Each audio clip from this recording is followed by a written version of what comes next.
It's happening. Can you believe it? It's happening. It doesn't look like it's happening, but I promise you it's happening. This is, well, there's no other way to put it. This is my CITROEN SM. Oh my God! Okay, it's happening. Everybody stay calm. What's the procedure, everyone? What's the procedure? Stay calm! Wait. Everybody calm down! Well, we'll wait and see. It might not be quite that exciting yet, but we'll build into it slowly. Most of the people who watch this channel will probably know what this car is and this particular car. For those who don't, firstly, have you been living under a rock? Secondly, I will quickly fill you in. I don't mean beat you up, I mean explain. This is a 1973 CITROEN SM.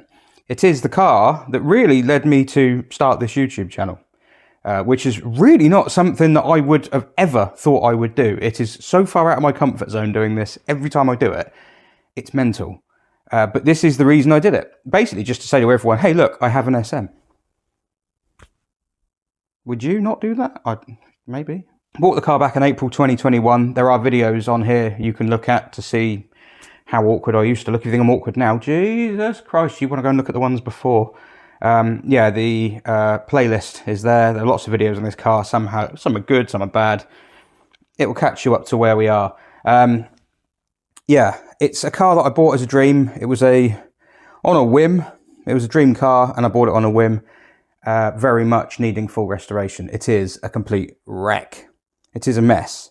If it were any other car, most people would just say it's a write-off. It is that rusty underneath. It's really bad.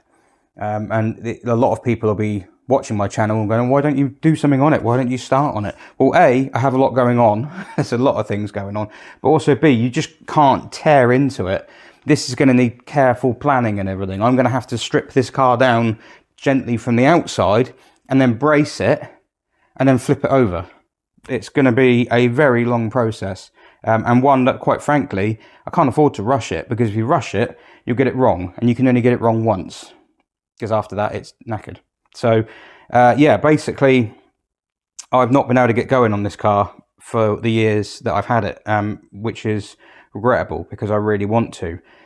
And I don't have the time now either, but I've basically decided that I have to make the time, take it away from other things which aren't even here. You know, I'm here on a weekend doing this, and just I have to move it because it's not moving.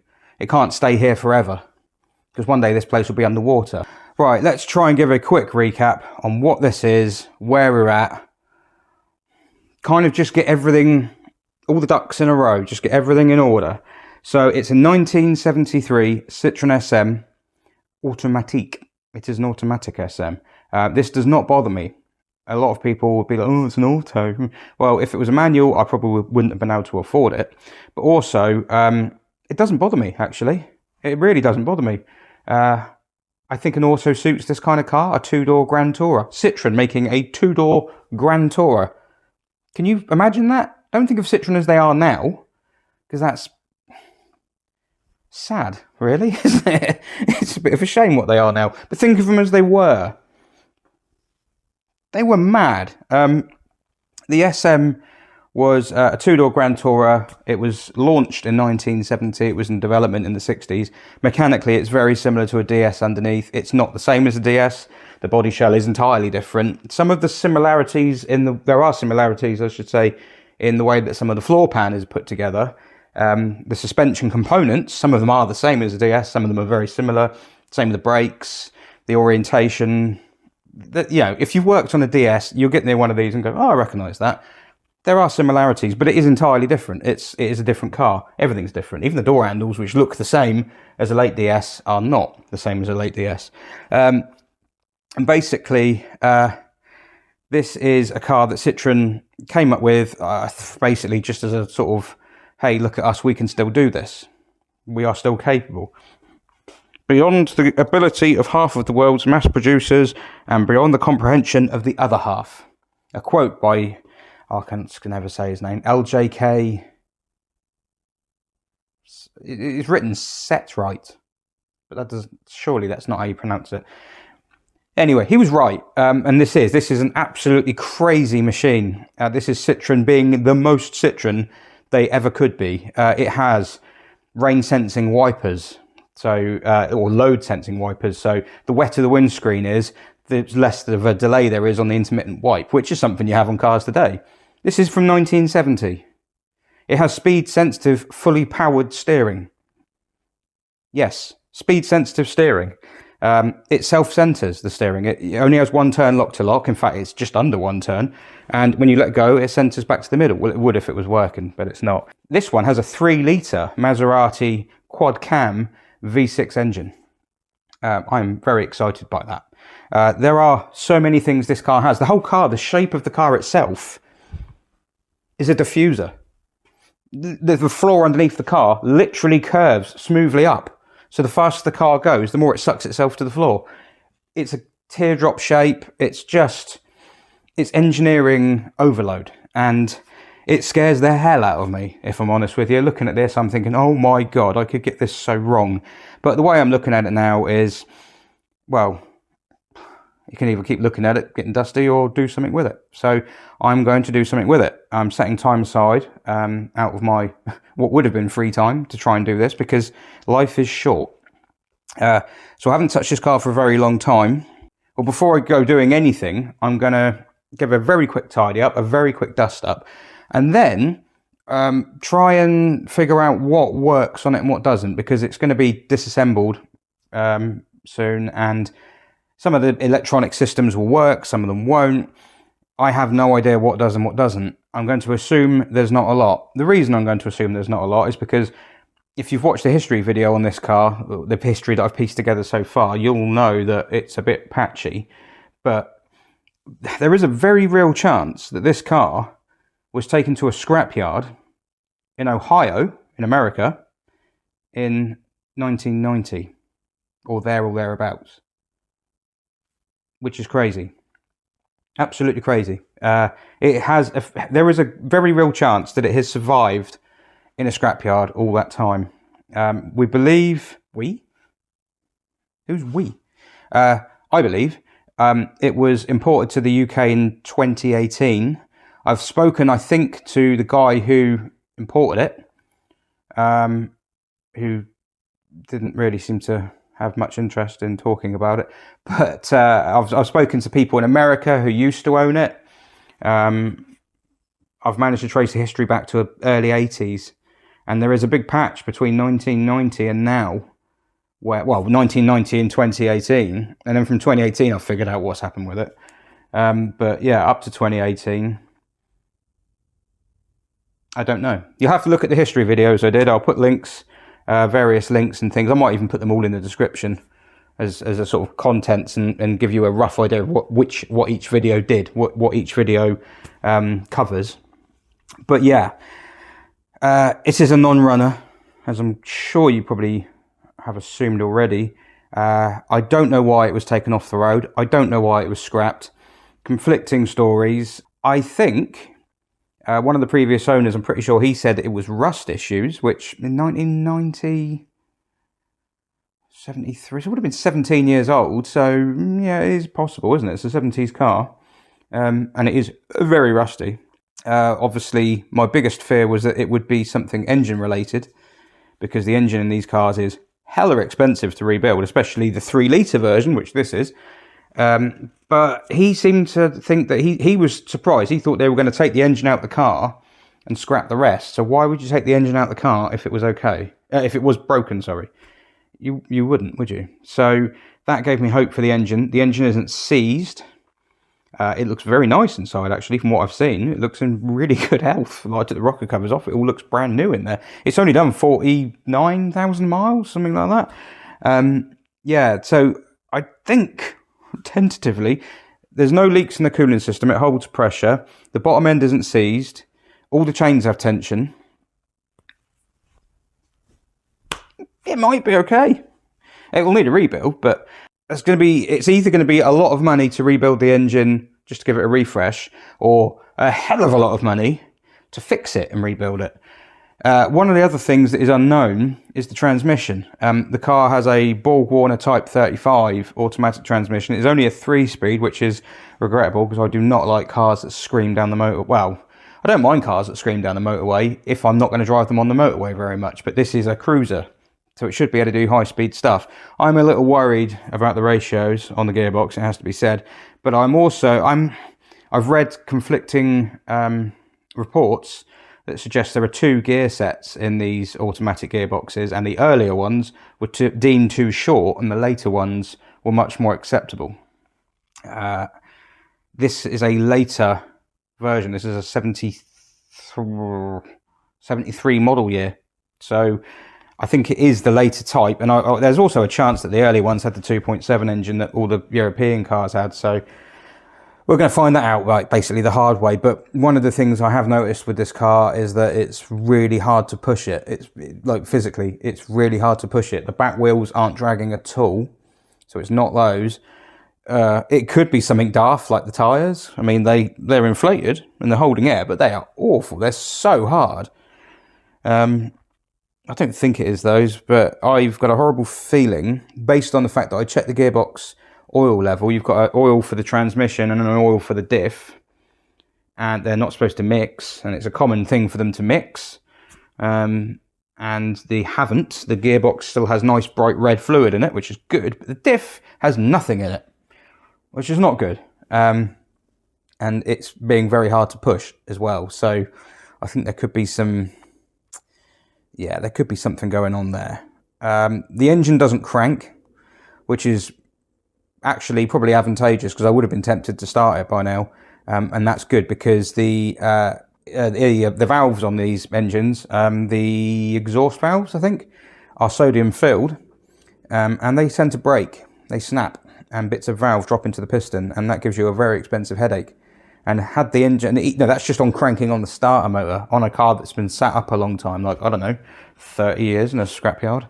So yeah, I think it's better that it doesn't crank over, but other people before me may well have tried cranking it over. The advert for the car I got it from, from the seller when I got the car, said that it didn't crank over, which means he's tried. So I just hope he hasn't tried too much. When I take the engine out, I will put 12 volts to the starter motor on a bench and see if it works, and then disconnect the camshafts so that all the valves are shut, remove the camshafts, and then try cranking the bottom end and seeing if it can build pressure or something like that, build oil pressure. But when it's off the car on a stand and it can be monitored and everything like that. So yeah, where are we at? Let's try and catch up with this. So it looks like I started, it looks like I've done a lot already. I haven't. The bonnet's on the wall there, the front wings are over there, and that is the front of the car. There's really not much here. When you can take the front wings off in their entirety, and that's all that's happened. Both the wings have come off and the bonnet, and that's it. So I haven't actually done much at all. This is just to gain access. I have removed little bits and bobs, and I've done what I knew I shouldn't have done, which is to remove things and then forget where they went, which is why I didn't start it before. So now I'm going to go through some of these bits, figure out what they are, dust this off, get me a little book out, because I have a book that I was bought for Christmas or birthday or something. It's a little diary, and this is going to be everything I record this car, because it's the English version, but it's got an American flag and it's got the American nose car on it. This will be the book that I record everything in, so I have a record of what I've done for when I got to put it back together, because this is undoubtedly going to be the hardest restoration stroke build stroke whatever you want to call it that I've ever done. This is going to be the hardest one I ever do. I won't do anything harder than this. There's no car in the world that I want enough to rebuild it that's harder to do than this, unless someone wants to give me a burnt out Lexus LFA. I might try, but other than that, this is where we're at. So let's get going. I'm so nervous. Right, first thing I'm going to get rid of is, I'm just going to make it noted. Look at these little eggs. I don't know what they're from, but I got obsessed with them because it's from, like, Ohio. They were in the inner wings.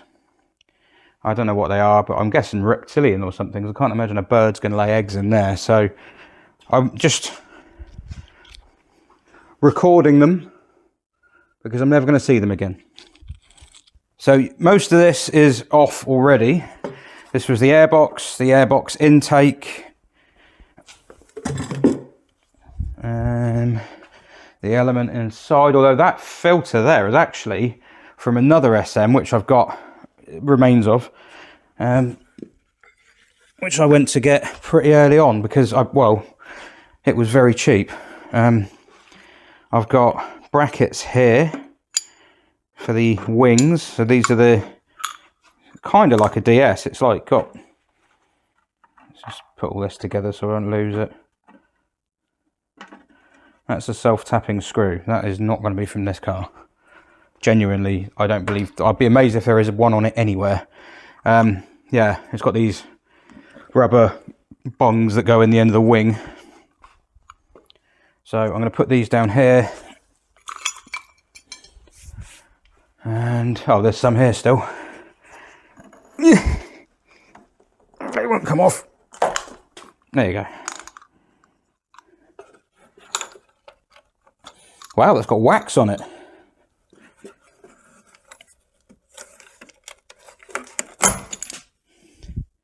Oh dear.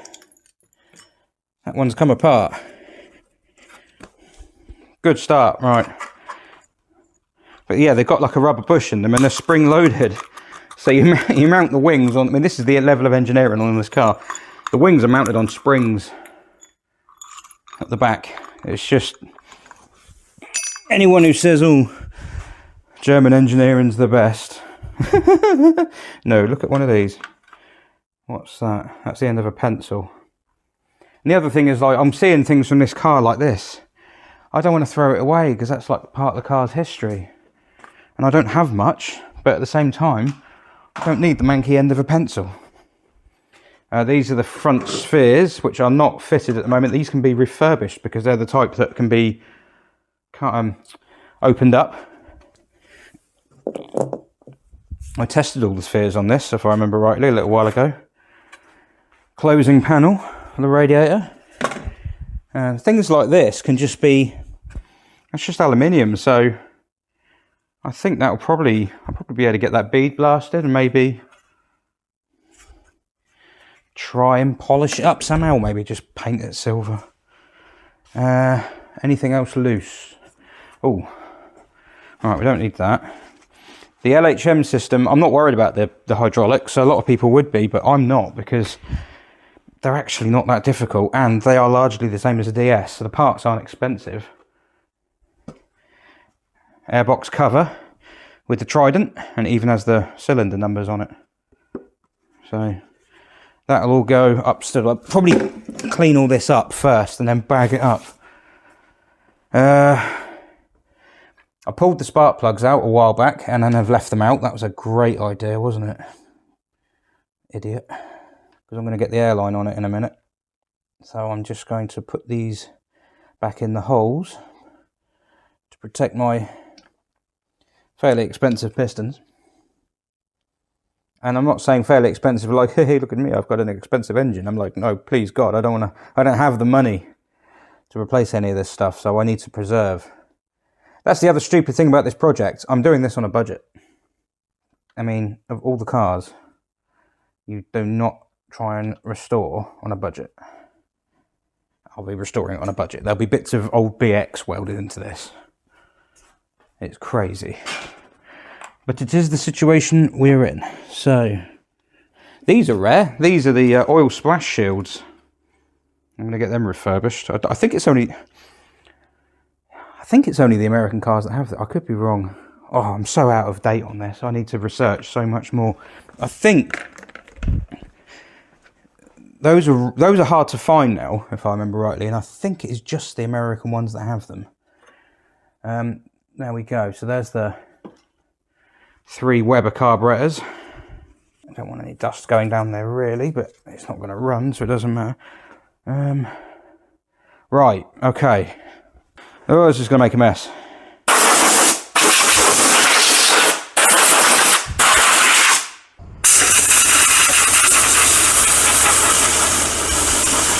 That's interesting. In there, I'm talking a lot just to kind of record things for my own reference, but it's silver. It's painted silver down the bottom there. but there's white on top of it, and this bit's white.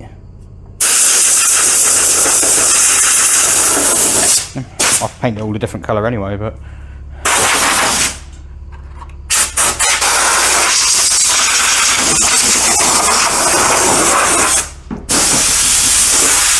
Jesus.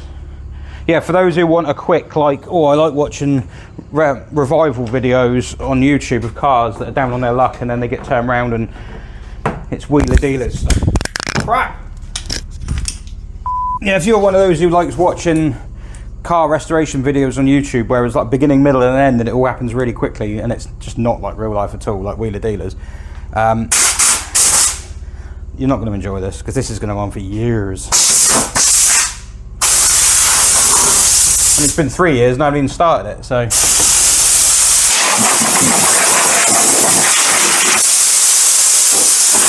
Right. I think that'll do. I don't think it's really done much, but. So I'm going to try and figure out what works.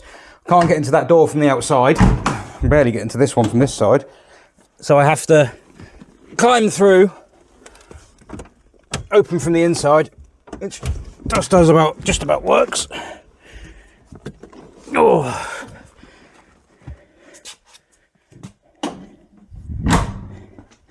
And then we'll see.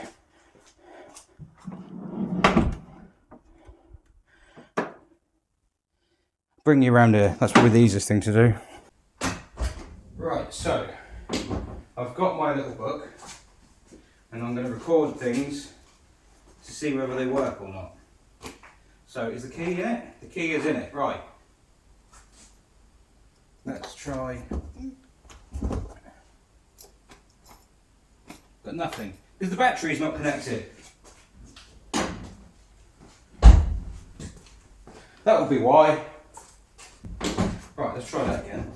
Some things might not work because the voltage regulator is not earthed and things like that, but this is just to get the majority of it, so.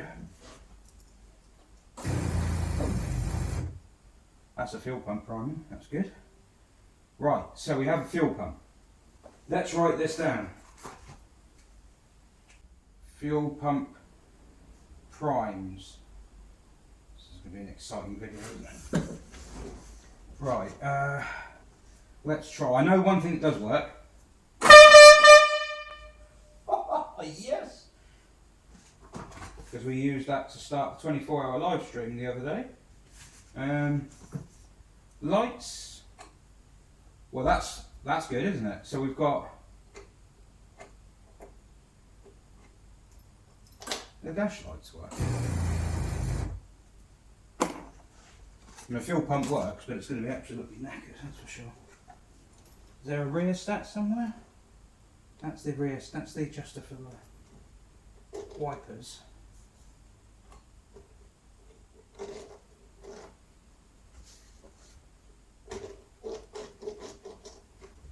The dash lights don't appear to be working.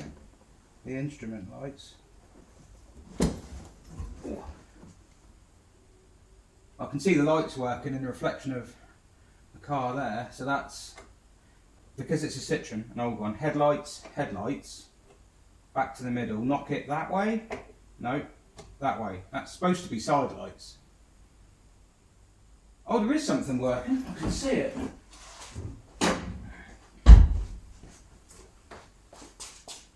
Marker light. No marker light. Of course, the US spec SM doesn't have the 3 lights which steer and level and everything. They're very expensive to retrofit because they're very expensive to find because SM parts are very expensive.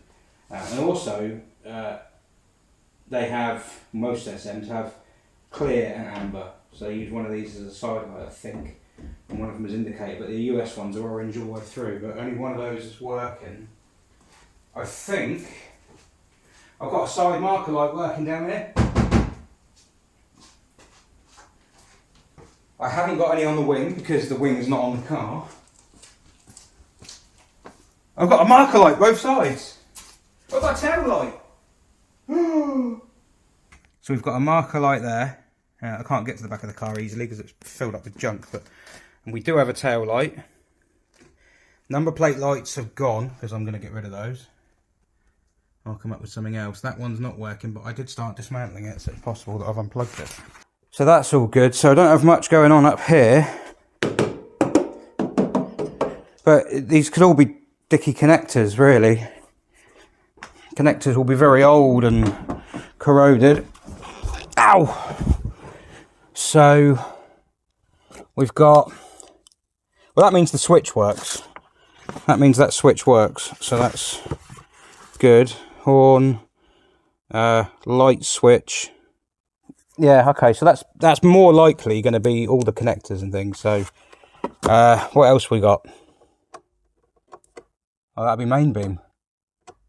Main beam and dip beam works. It's actually quite reassuring. They're good headlights as well. Right. Indicators. No. That's the horn again. I reckon the relay is probably seized, which is behind the dashboard somewhere. So that doesn't work. So the horn does, but the indicators don't. Wipers, I know about this.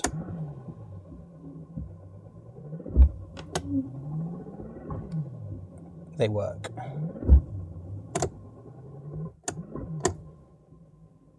Sorry, motor. I didn't think there'd be much drag because the blades are knackered, but the park switch works as well. They're parking perfectly. That's good. What's this? So that doesn't go in and out. That doesn't go in and out. That's supposed to be the washer. Perhaps unsurprisingly, that's not working. What else have we got? Handbrake light. I'm assuming it has one. No. Windows. No. Dang. Radio.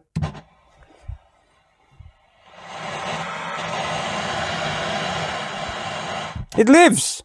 There was a tape in it, but it's...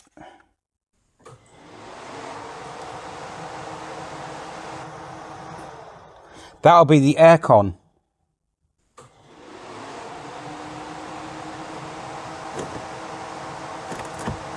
You can't turn the aircon off. That's supposed to be the blower motor for the cabin. But what's actually happening is it's throwing the aircon fan on, pusher fan or puller fan, but the one for the cabin in here is not working. That's for hot and cold. That is feet and defrost. Choke is seized. That sounds really smooth.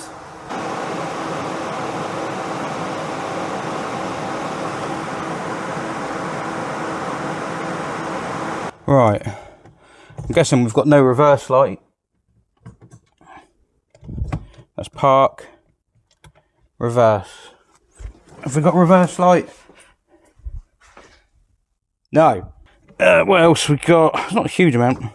So you got up here, you got hazards, which not all SMs do have, but this one does because it's yank, and they also do not work. It's also got a fasten safety belt sign, like a warning light. But that's, well, I'm guessing that's not working. The clock doesn't appear to be working either. Up here, we've got a warning oval eye thing.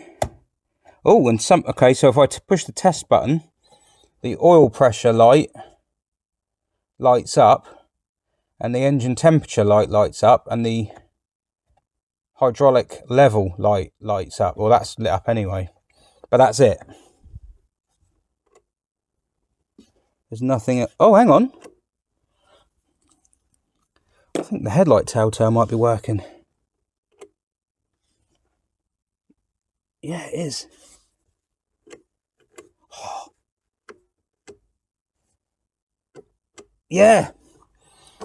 Some of these telltales are working, but the coloured lens behind the thing... I've seen this on DS's. It's knackered. No gauges there working. Interior light... Nope. I mean, I guess it could have a knackered bulb, but Heated rear window. Right, okay. Good. Do you think might? No.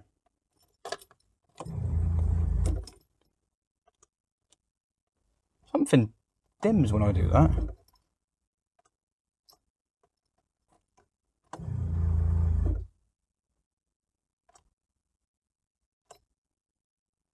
God, imagine it just started.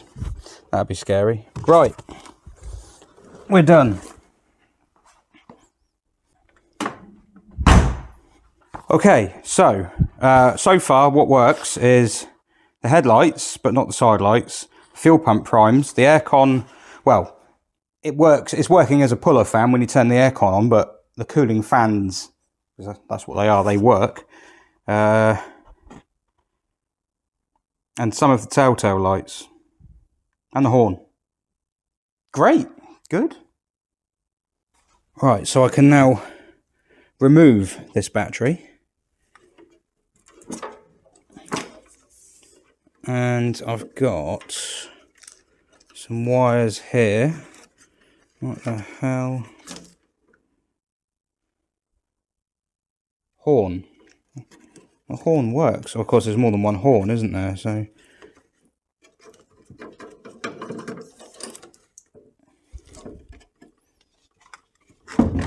Yeah.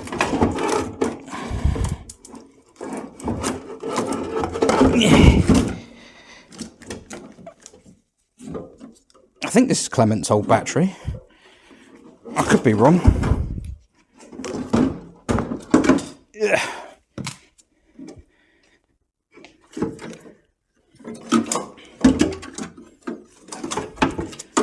There's a bonnet lock. So this, as I say, I'm just kind of finding my way around with this at the moment. Oh, right hand indicator. Well, that'd be why that wasn't working. Horn. That earth strap is about to unalive itself. Okay, a little bit of time has passed and I am fast running out of time. This is, surprise, surprise, this is taking longer than I thought it would. I'm trying to remove the bonnet catch for the left-hand side. I normally say near side and off side, but it's a left-hand drive car, so that skews things. There we go. So this has come undone all right. There we go. I'm going to put the fixings back in to where they normally go. And yeah, I'm about to run out of time, which is really annoying because I haven't really got a lot done, although I did a lot of prep before the filming. I have removed a piece of wiring loom. Exciting. That's the one for the wing on this side, which technically I didn't even need to remove. I could have just left it in the wing. So, but obviously I can go through and clean it. This one has been unplugged from the main part of the car, but all the bits it goes to is a whole bank of relays down there, which I've got to think about carefully unshipping. This is the bonnet release cable, which was, well, the cable's seized, but the locks are pretty good. So that can just pop here for a second. Yeah, that's going to need, I'm going to need to go through those relays, I think. Headlamp wiring here. There's a connector here. There's no point rushing to undo all this because I've got to figure out what all that stuff down there is. That's the main feed for the hydraulics. What's this go to? Buried down there. Great. That is the speedo cable, I think. Yeah, pretty sure it. Yeah. No? Yeah. Yeah. Don't think that's original. Do you know the really cool thing is the steering rack gaiters are a really good nick. They're probably better than anything you can buy today, aren't they? Right, well, yeah, as stupid as it sounds, that's probably all I've got time for because I've got to go home. But progress is made. It has officially started. Sound the klaxon. The SM project has officially begun. I have officially started taking it apart and I have started labelling things. And yeah, next time we pick this up, I think it'll be a case of trying to remove the nose of the car. That'll be the next thing to do. Get all this off, get the bumper off and everything like that, because what I've got to do is make my rotisserie. I have a rotisserie, I've bought it, it's in kit form, I need to build it, and then I've got to build some kind of mounting lugs and things that will fit to this car, and I need the front of the car clear to do that. So yeah, it'll be nose off. Probably this thing here is called a rack. That will probably come off when the nose is off and there's a bit more space. I can jack it up and get the weight off the wheels, which means I can take the wheels off, which means I can see if they're easy to turn, and if not, why. And yeah, basically figure it out as we go. Right, okay, thanks for watching. Sorry there wasn't a huge amount of progress, but progress is progress. The SM has awoken.